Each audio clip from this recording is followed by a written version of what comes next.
Ladies and gentlemen, welcome back. Yeah, we're getting fancy now. We got this little bud thing on my mic, so let's see how this does for audio. Today, I thought I'd talk about my biggest training mistake. This is an essay I wrote, which you can find on my website at dantesinese.com if you want the written version. Otherwise, let's get this party started. Yeah.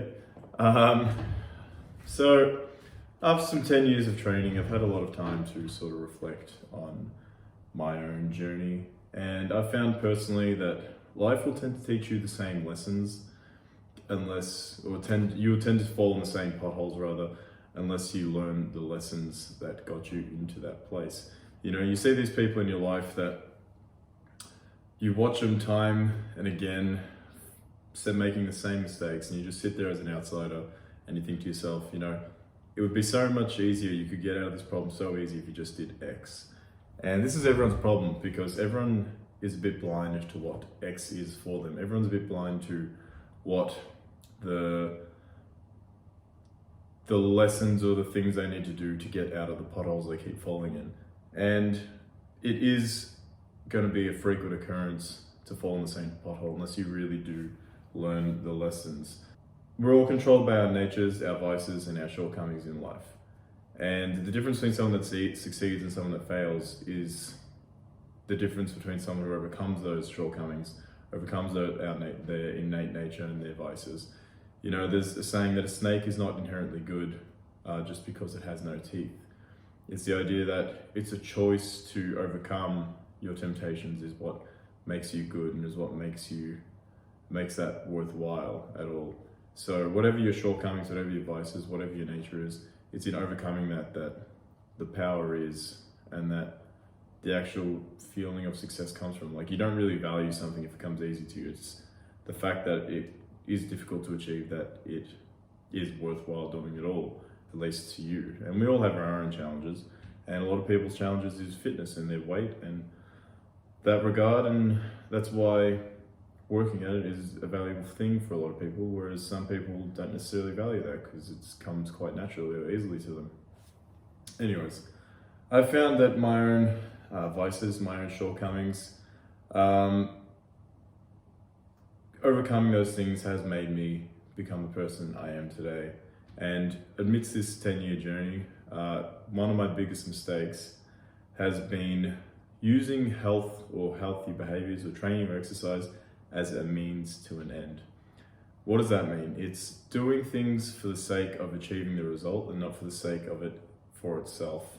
So obviously when I started training because I was a bit of an overweight kid and I wanted to look a certain way, to have a certain aesthetic. And you keep training, you keep going down that rabbit hole, and although it started to develop into a love for doing the thing, for a love for lifting the weights, for lifting heavy, which is what I do to this day, there still was that slight aspect of vanity or wanting to look or aesthetic a certain way. And a lot of people get into fitness for this reason. I mean, everyone has a different reason as to why they start, but that is a reason that people start, especially young kids, whether they're over or underweight, I especially find. And this mentality is fundamentally flawed. The vanity reason, or doing things to look a certain way, the using fitness as a means to an end, is probably my biggest training mistake. And if anyone getting into it was to avoid that pothole, I think you'd save yourself a lot of time and trouble. You see, because a lot of my training history, like, you'd reach a certain goal and then you wouldn't be able to maintain it, because ultimately you're doing behaviors because you think they're going to achieve the outcome, and then when you get to the outcome you don't really want to do the behaviors anymore because you have the goal. So you fall into this problem of achieving the goal and not being able to keep it up because you're applying extra effort that you wouldn't normally do or be able to sustain, or because the goal is so far away you end up failing altogether because you're not having pride or a feeling of gratification in the small steps and successes, or the enjoyment of the process along the way. So it's hard to continue doing something when you want to reach a finite end. This is the difference between what's called a finite or an infinite game, or an infinite game rather. And if you're doing it with a finite destination in mind, then you're bound to fail. And you see, as I said before, I was aiming to look a certain way, to be a certain level of leanness. And as I said, when I reached this goal, I couldn't sustain it because you're doing things that you wouldn't normally do just for the sake of reaching the outcome. Whereas when you shift the mentality to an infinite game, which is doing things because you enjoy the processes, or you're doing things because it's the behavior, it's the character of the type of person you want to become, or the ideal you have in your mind, then you go about continuing to do those things for the sake of themselves. Like, it's a lot easier, or you feel a lot more rewarded just knowing that, hey, I've eaten the appropriate amount of calories today, or hey, I've even just gone for a walk today, or hey, I've even finished a session today. And when you come from this mentality, the whole process is a lot more rewarding. You won't be disheartened by any small setbacks because you'll quickly beat the small setback with a series of wins. And my phone ran out of battery.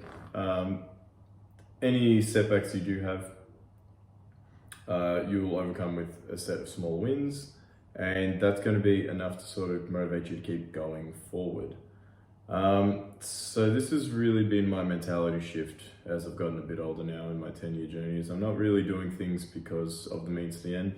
I mean, obviously I do like to get leaner and I do like to get stronger, and obviously I'm going to continue to work on that for the rest of my days. But it's not necessarily the means to the end, it's just being the type of person that does those things. So now it's just making sure I get my walks in every day, making sure I get some cardio in to take care of my cardiovascular health, my heart health, making sure I fit my weights in because I like feeling strong, and then eating properly because it makes me feel good. And when you do that, lo and behold, the actual result is that you become a healthy person and you get the outcomes that you want. And it's just realistically that simple. So embody the type of characteristics or traits that you want to live, of the type of person that you want to be, and before you know it, you'll become that person just as a natural process of continuing on.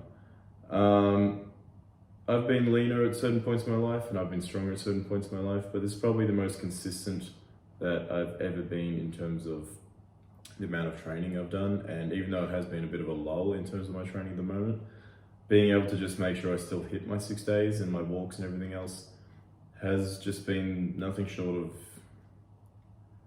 inspiring even for myself at this far into my journey. So this has been my biggest training mistake.